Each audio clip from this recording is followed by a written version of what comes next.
आज हमने हड़ताल भी नहीं किए, हम छुट्टी लेकर के आए हैं। धीरे धीरे करके सब कुछ आप लोगों के हाथों से सरकार ने छीन लिया है। अंधेरे में जो है सारे आंगनबाड़ी वर्कर हेल्पर को जो है ट्रकों और बसों में जो है भर करके उनको तारा देवी के जंगलों में सरकार ने छोड़ा था। तो ये लंबा संघर्ष है। सरकार चाहे कोई भी रही हो, ये सरकारें कोई भी हमारे लिए, हमारे हक के लिए नहीं है। जिससे 5 साल की कुर्सी मिली है, सिर्फ ये पूरी उम्र के लिए नहीं है। तो हमने सरकार का कोई भी फैसला मंजूर नहीं करना है। करना होगा। नहीं वेतन दो।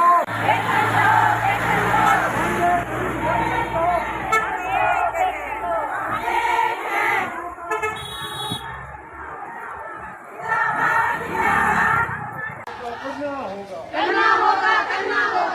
वर्करों की एकता जिंदाबाद, इनकलाब जिंदाबाद।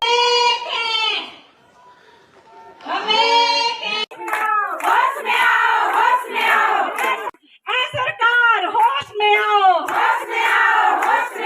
मानते नहीं वेतन दो, हमसे जो टकराएगा चूर चूर हो जाएगा। संकृष्टि का प्रबंध करना होगा। सुप्रीम कोर्ट के फैसले को लागू करना होगा।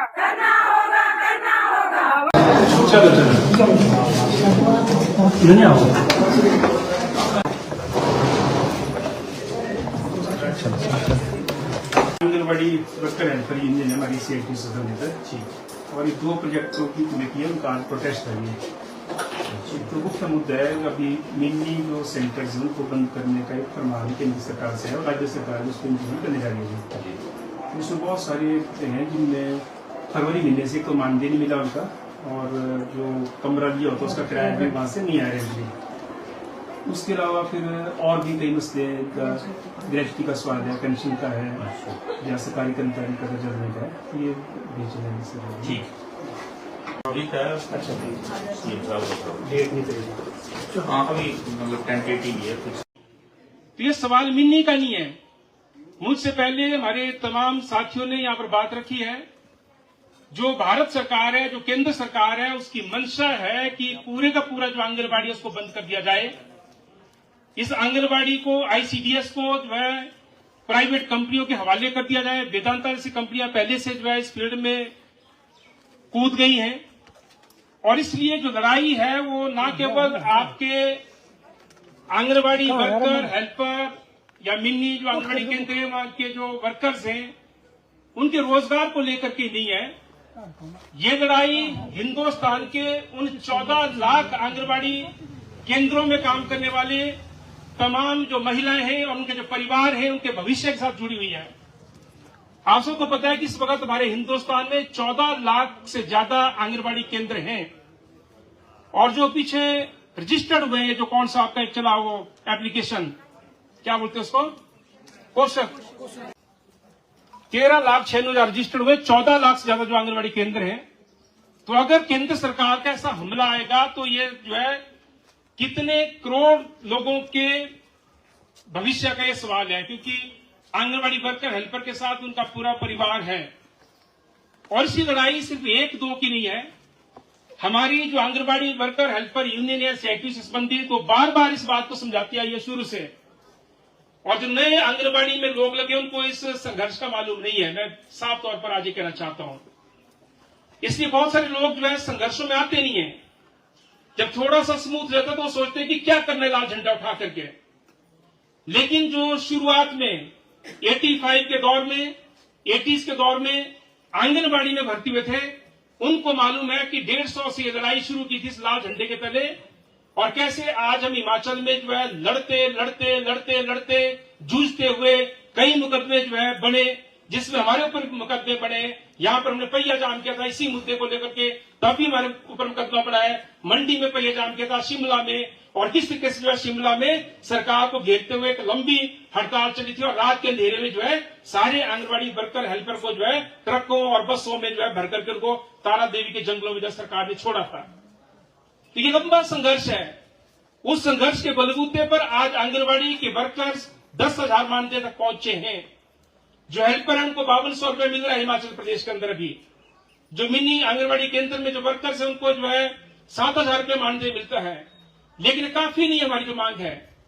अगर केरल में जो लाल झंडे की सरकार है, अगर वो सरकार 14,000 रुपया जो है आंगनबाड़ी वर्कर्स को दे सकती है, अगर वो सरकार 7500 रुपया जो है आंगनबाड़ी की जो हेल्पर्स है उनको दे सकती है, तो हिमाचल प्रदेश में चाहे वो कांग्रेस की सरकार है चाहे वो भाजपा की सरकार रही है, उनको क्या तकलीफ है आंगनबाड़ी के मानदेय पे बढ़ोतरी करने के लिए।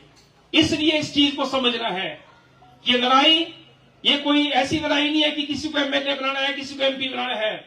ये लड़ाई आपके परिवारों के भविष्य के साथ जुड़ी हुई है और इस लाल झंडे को जितना मजबूती से उठाएंगे, पूरे मुल्क के अंदर आंगनबाड़ी आज बचे हैं, इस झंडे के कारण बचे हैं।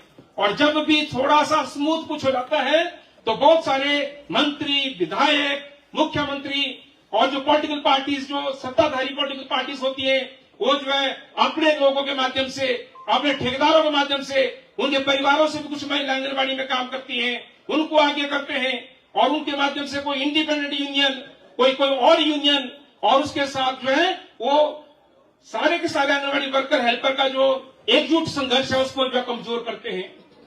क्योंकि मुख्यमंत्री के साथ कुर्सी में बैठने से, किसी मंच पे बैठने से, किसी मंत्री विधायक के साथ कुर्सी के मंच पे बैठने से हमारी मांग नहीं मानी जाएगी। हमारी मांग तब मानी जाएगी जब हमारी एकता मजबूत होगी। अभी तो वर्कर हेल्पर ही सारे बाहर नहीं निकले हैं। अगली जो लड़ाई है, परिवारों को भी बाहर निकालना पड़ेगा सड़क पर, तब हम इस लड़ाई को जीत सकते हैं।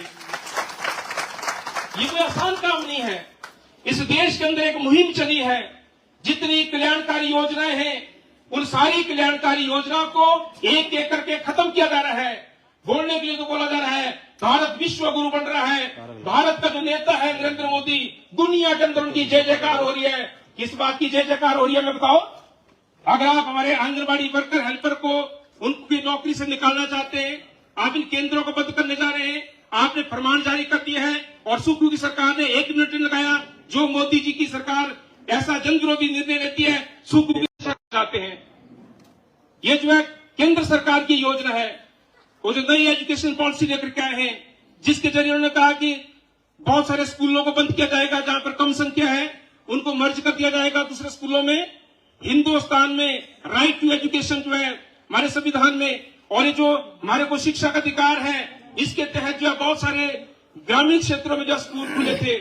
और मंशा क्या थी कि अगर एक बच्चा भी पढ़ाई करना चाहता है, एक बच्चे को पढ़ाने के लिए भी स्कूल होना चाहिए, उसको पढ़ाने के लिए मास्टर होना चाहिए। ये एक सपना जो है हिंदुस्तान में संजोया गया था कि हिंदुस्तान में सिर्फ निरक्षरता को खत्म नहीं करना है, बल्कि हिंदुस्तान में स्कूलों का, शिक्षण संस्थानों का जो है विकास करना है, ताकि हर बच्चे को जो है शिक्षा प्राप्त हो सके। आज उसके ऊपर जो है कुठाराघात हो रहा है। आज एक एक करके जो है स्कूलों को बंद किया जा रहा है, कम संख्या का हवाला दे करके। और नीचे जो लोग हैं गांव में, वो भी तालियां बजाते हैं। कुछ लोगों के पास पैसा आ गया है, वो टाई वाले स्कूलों में, अब तो टाई तो सरकारी स्कूल में भी शुरू हो गई, लेकिन प्राइवेट स्कूल में भेजते हैं। हमें पता है बहुत सारे हमारे भाई फैक्ट्रियों में काम करते हैं, बद्दी में, नालागढ़ में, रोटीवाला में, गाजियाबाद में, फरीदाबाद में, अलग अलग जगह पे होटलों में काम करते हैं, लेकिन स्कूलों में टीचर्स नहीं है सरकारी स्कूल में, तो मजबूरी में उनको प्राइवेट स्कूल में अपने बच्चे भेजना पड़ रहे हैं। जबकि सरकारी स्कूल में ट्रेन टीचर होते हैं, सरकारी स्कूल में जो है क्वालिफाइड टीचर्स होते हैं, लेकिन हमारी मजबूरी है पूरा साल टीचर्स नहीं वहां पर होंगे। वहां पर जो है 4-4 महीने इलेक्शन ड्यूटी में टीचर्स को भेजा जाता है, हमारे बच्चों की पढ़ाई प्रभावित होती है। इसलिए जो है गरीब आदमी भी मजबूर होते हैं, वो कहीं से कर्जा लेकर के अपने बच्चों की पढ़ाई के लिए लगाते हैं और प्राइवेट स्कूलों में भेज रहे हैं। और ये साजिश है हमारे मुल्क के अंदर कि शिक्षा को खत्म कर दो, इसको प्राइवेट कंपनियों के हवाले कर दो, इसी तरीके से ICDS को खत्म कर दो, स्वास्थ्य सेवाओं को खत्म कर दो, बिजली पानी ये सब कुछ प्राइवेट हाथों में दे दो। और इसीलिए आज जो सोच रहे हैं आपको, कई बार आप बोलते हैं मेरे घर में पानी नहीं आ रहा जी, कोई पानी छोड़ने वाला नहीं है, क्योंकि पानी के महकमे में जो है भर्तियां नहीं होती हैं। PWD में आज अभी हम सुबह से थे यहाँ पे, PWD के अधिकारियों को घेराव किया था हमने। आज एक सड़क है 40 साल पहले बनी है, मछियाल से लंढोल इलाके को जोड़ती हो पाया, बल जोड़ और रोपड़ी होते हुए, लेकिन वो सड़क पक्की नहीं हुई। बार बार मांग की, कई सरकारें रही, आज तक जो है उस सड़क के लिए जो है कोई पैसा ही नहीं आया, नालियां नहीं बनी है, हर बरसात में सड़क बंद हो जाती है। जो विधायक महोदय हैं उनसे भी कई बार बोला कि इसको एमएलए प्रायोरिटी में डाल दो। मैंने खुद बात की, ये 2 इलाकों की सड़क जोड़ती है, लठढोल और जोगिंद्रनगर को। सबसे शॉर्टेस्ट रूट होगा ये लठढोल जाने के लिए, लेकिन इसको एमएलए प्रायोरिटी में डाला। हिमाचल की सरकार हो, पीछे चाहे वो जयराम जी की सरकार थी, चाहे सुखू जी की सरकार है, एक नया पैसा जो है उस सड़क के लिए नहीं दे रहे हैं। ये हालत है, ये सभी सड़कों की हालत है। और सड़कों के लिए सरकार के पास पैसा नहीं है, पानी के लिए पैसा नहीं है, बिजली के लिए पैसा नहीं है, आईसीडीएस चलाने के लिए पैसा नहीं है। तो अब किस बात की सरकारें हैं? हमारे ऊपर डंडा चलाने के लिए सरकारें बनाई हमने क्या? इस देश का जो संघीय ढांचा है और इस देश के अंदर जो एक कॉन्सेप्ट था कल्याणकारी राज्य के सिद्धांत का, उस कल्याणकारी राज्य को तहस नहस किया जा रहा है आज पूरे हिंदुस्तान में। और इसी के तहत है कि आंगनबाड़ी के ऊपर भी खतरा आया है। और ऐसा नहीं है कि मोदी जी फरमान जारी करेंगे और सुक्खू जी बोलेंगे कि मोदी साहब ये आपकी नीति है तो हम इसको लागू करेंगे। अगर हम इस झंडे को मजबूती से उठाएंगे, अगर हम हिमाचल प्रदेश के जितने भी जो आंगनबाड़ी केंद्र में जो आंगनबाड़ी वर्कर हेल्पर है पहले उनको संगठित कर देंगे, और उससे वो बात की बात है चौंतड़ा और द्रंग के सारे आंगनबाड़ी वर्कर हेल्पर को अगर हम इस बात को समझा देंगे कि अगर हम एकजुट रहेंगे तो हमारी नौकरी बचेगी, हमारा केंद्र बचेगा, हमारे वहां पर जो बच्चों को जो पोषाहार मिलता है, गर्भवती महिलाओं को जो सुविधाएं मिलती हैं, टीकाकरण होता है और जो तरह तरह के काम जो आंगनबाड़ी करती है वो तो सब बंद हो जाएंगे। ये जो कई बार हमारे गांव में कुछ लोग माहौल बनाते कि जी क्या करें जी, आंगनबाड़ी वाले तो बेले हुए, तो बेली तनख्वाह मिले। समाज में जो भी आदमी कहीं छोटी मोटी नौकरी में लगे होगा, दूसरा उसको जो इसी रूप में लेता है। तो जब तक लोगों को समझ नहीं आएगी कि अगर आंगनबाड़ी केंद्र बंद रहेंगे तो जिस मंशा से जो है इसकी शुरुआत हुई थी आईसीडीएस की 1975 में महात्मा गांधी जी के जन्मदिन के मौके पर, वो जो है वो सारे का सारा जो योजना थी वो फेल हो जाएगी। गर्भवती महिलाएं दम तोड़ जाएंगी, कोई जो टीकाकरण के लिए नहीं उपलब्ध होगा, शिशु जो मृत्यु दर थी फिर से बढ़ जाएगी। ये जुड़ी हुई चीजें हैं, ये सिर्फ हमारे वेतन मानदेय से जुड़ा मसला नहीं है। ये गांव में लोगों को समझाना है, सबको समझाना है और लड़ाई सबकी है। और इसलिए मैं इतना कहना चाहूंगा कि जो हमारी यूनियन ने मांगे रखी है यहाँ पर, जिसको लेकर के हम ज्ञापन भी देंगे, पूरे हिमाचल में इस तरीके के धरने प्रदर्शन हो रहे हैं। और मांग ये है कि जो मिनी आंगनबाड़ी केंद्रों को बंद करने का या मर्ज करने का जो फरमान जारी किया है केंद्र सरकार ने और जो सुक्खू सरकार ने उसको लागू करने जा रही है, हम जो उसका विरोध करते हैं। आंगनबाड़ी मिनी केंद्रों को ऐसा जो है रखा जाए और उनका फरवरी महीने से जो मानदेय आपने बंद किया है, जो वहां पर किराया देना बंद कर दिया है, उसको जो आप शुरू करें, ये हमारी मांग है। यही मांग है ना। उसके साथ हमारी मांग है कि हमारे को जो है सरकारी कर्मचारी का दर्जा मिलना चाहिए। इतने काम और कौन करता है भाई? रोजाना की भागदौड़ है, हर दिन की भागदौड़ है, तो सरकारी कर्मचारी का दर्जा नहीं है। 60 साल के बाद जब रिटायर रहेंगे तो कोई पेंशन नहीं है, कोई ग्रेच्युटी का प्रबंध हमारे लिए नहीं है। तो इन मांगों को लेकर के हमें न केवल आंगनबाड़ी वर्कर हेल्पर को जगाना है, बल्कि गांव मोहल्ले में रहने वाले लोगों को भी जगाना है। क्योंकि ये मुद्दा सिर्फ हमारा यानी कि आपका नहीं है, ये मुद्दा उन लोगों के साथ भी जुड़ा है, गर्भवती महिलाओं के साथ जुड़ा है, आने वाले समय में बहुत सारे बच्चों का जन्म होना है उससे जुड़ा हुआ है। अगर इसी तरीके से जो है एक एक करके इन केंद्रों को बंद किया जाएगा तो ये जो है ये सारी के सारा जो कल्याणकारी योजना का सिद्धांत था वो जो है खत्म हो जाएगा। तो मैं ज्यादा बातें न कहते हुए, क्योंकि काफी लंबा समय हो गया है, मेरा आप लोगों से एक गुजारिश है, इसके बाद हर सर्कल में जाकर के अपनी एकता को मजबूत करना है, हर सर्कल की कमेटियों को मजबूत करना है, उनकी जो मेंबरशिप है यूनियन की उसको करना है। और उसके साथ साथ आने वाले समय में ये आंदोलन सिर्फ जोगिंद्रनगर चौंतरा तक सीमित नहीं रहेगा, ये हिमाचल प्रदेश की राजधानी शिमला में भी डेरा लगेगा और इस देश की जो राजधानी दिल्ली है वहां पर डेरा लगेगा। यहाँ सुक्खू को घेरेंगे, वहां मोदी को घेरेंगे, उसके लिए जो सबको तैयार रहना पड़ेगा।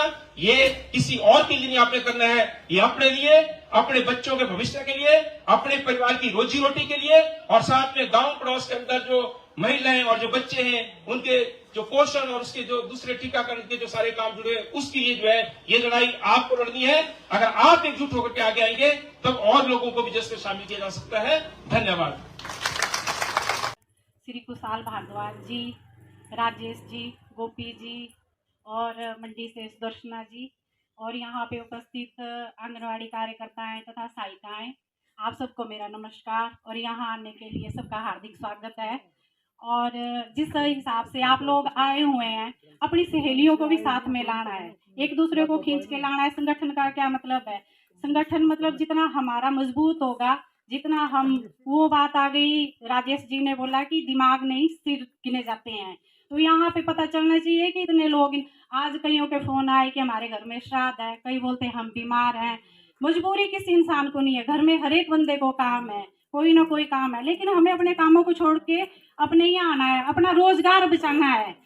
आज मिनी आंगनवाड़ी पे बात आई हुई है कि मिनी आंगनवाड़ी हमने बंद कर देने हैं, कल को आंगनवाड़ी पे भी आएगी। कई वर्करें पहले ऐसे बोलती थी कि आंगनवाड़ी का नहीं हो सकता कुछ भी, आंगनवाड़ी नहीं हमारे बंद हो सकते, लेकिन आज आप लोग देख लो, प्री स्कूल, हेल्थ, कौन सा काम कैसे धीरे धीरे करके सब कुछ आप लोगों के हाथों से सरकार ने छीन लिया है। कल को बोलेंगे कि आप लोग क्या करेंगे। तो इस हिसाब से जो बात हमारे रोजगार पे आएगी, उसके लिए हमें जो है संगठित होना है, हमें खुद ही नहीं आना है। अगर हमारे रोजगार पे बात है तो अपने परिवार वालों को भी साथ लेके आओ। यहाँ पे एक के साथ 4-4 लोग आएंगे, तब पता चलेगा कि सरकार को कि हमारे जो रोजगार पे हैं कितने बंदे पल रहे हैं घर में, बरकरे कैसे। और जब मानदेय नहीं पड़ता तो फोन आते हैं कि दीदी हमारा मानदेय नहीं पड़ा, बच्चों की फीस देनी है हमने स्कूल में, और कईयों ने बच्चे ट्रेनिंग पे भेजे हुए हैं, कहाँ से देना उन्होंने। तो इसलिए जो है सबसे पहली बात यह है कि हम अपने संगठन को जो है आप लोग मजबूत करो। जैसे मिनी आंगनवाड़ी केंद्र बंद हो रहे हैं, वैसे हम अपने आंगनवाड़ी केंद्रों को नहीं होने देंगे। हम मिनी आंगनवाड़ी केंद्रों को भी बंद नहीं होने देंगे, हमें उनको भी बचाना है, वो भी हमें बंद नहीं, वो भी तो हमारी बहनें हैं, उन्हें भी तो रोजगार मिला है। सरकार ने लगाया कि उनको पहले अगर बंद करने थे तो। आंगनवाड़ी वर्कर हेल्पर यूनियन का जो राज्यव्यापी आह्वान है, उस आह्वान के चलते अभी 13 सितंबर से ये जो आंदोलन है इसको शुरू किया है कि जो केंद्र की सरकार है, वो सरकार और हिमाचल प्रदेश की दोनों जो सरकारें हैं, ये सरकारें आंगनवाड़ी वर्कर और हेल्पर यूनियन का भारी शोषण कर रही है। सुप्रीम कोर्ट में हमने फिर केस किया 1998 में, नीचे से गुजरात की सीएटू ने, आंगनवाड़ी वर्कर ने, लेबर डिपार्टमेंट से होते हुए सुप्रीम कोर्ट तक हमने उस केस को लड़ा। सुप्रीम कोर्ट ने फैसला दे दिया कि आंगनवाड़ी वर्कर और हेल्पर को ग्रेच्युटी मिलनी चाहिए। ये फैसला 2020 के अंदर आ गया। 2020 से लेकर के 24 तक केंद्र की सरकार ने और हिमाचल प्रदेश की सरकार ने इस फैसले को लागू करने की जहमत नहीं समझी, लागू करना जरूरी नहीं समझा। सुप्रीम बड़े समय में आज हमने हड़ताल भी नहीं की है, हम छुट्टी लेकर के आए हैं, और अगर जरूरत पड़ेगी तो जैसे हरियाणा में उन्होंने लंबी हड़तालें की है, एक महीना उन्होंने केंद्रों को बंद रखा है, उस प्रकार के आंदोलन को लॉन्च करेंगे। काम कर रहे हैं वो जो आंगनवाड़ी है, वो आईसीडीएस का कर्मचारी, आईसीडीएस के अंदर हम काम करें, आईसीडीएस के अंदर हम रहेंगे, ये हम उनको बताने आए।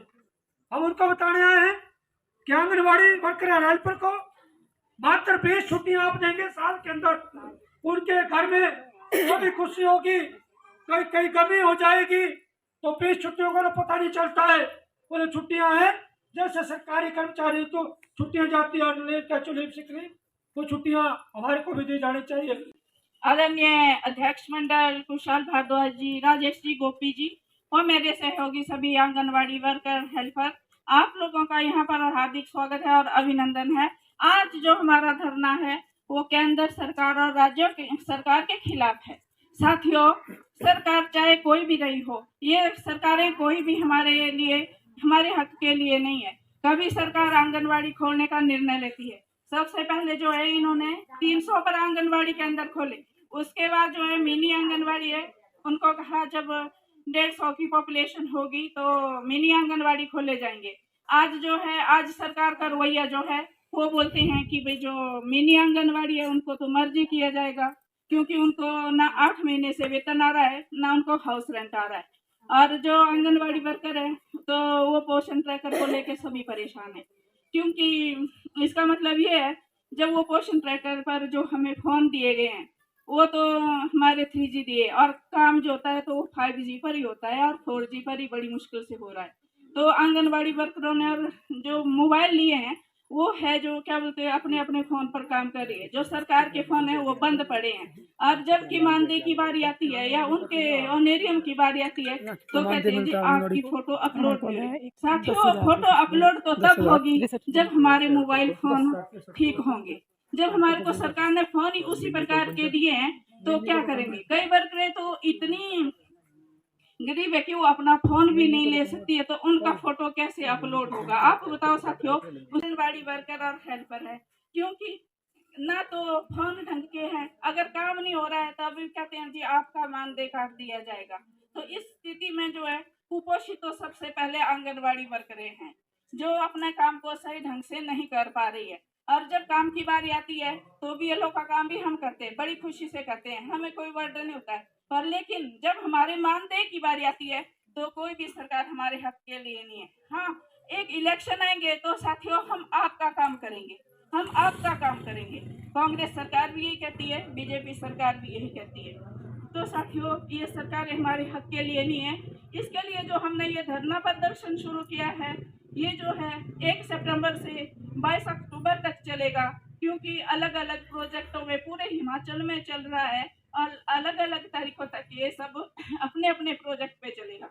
अगर साथियों अगर ये हमारे प्रोजेक्ट के बाद इसके बाद भी हमारी बात कोई नहीं सुनता है तो हम संपूर्ण पूरा हिमाचल स्ट्राइक करें। ये कहना चाहते हैं कि इनको फरवरी माह से जो है कोई वेतन नहीं मिला है, ना ही भवन किराया बिल मिला है। तो हम सरकार से ये गुहार लाते हैं कि आप एक्स्ट्रा तो हमारे लिए कुछ कर नहीं रहे हैं, जो दिया है उसको क्यों छीन रहे हैं। किसी की थाली को खाली करके कुछ नहीं मिलेगा, ऐसे ही भटकते रहेंगे। इससे 5 साल की कुर्सी मिली है, सिर्फ ये पूरी उम्र के लिए नहीं है।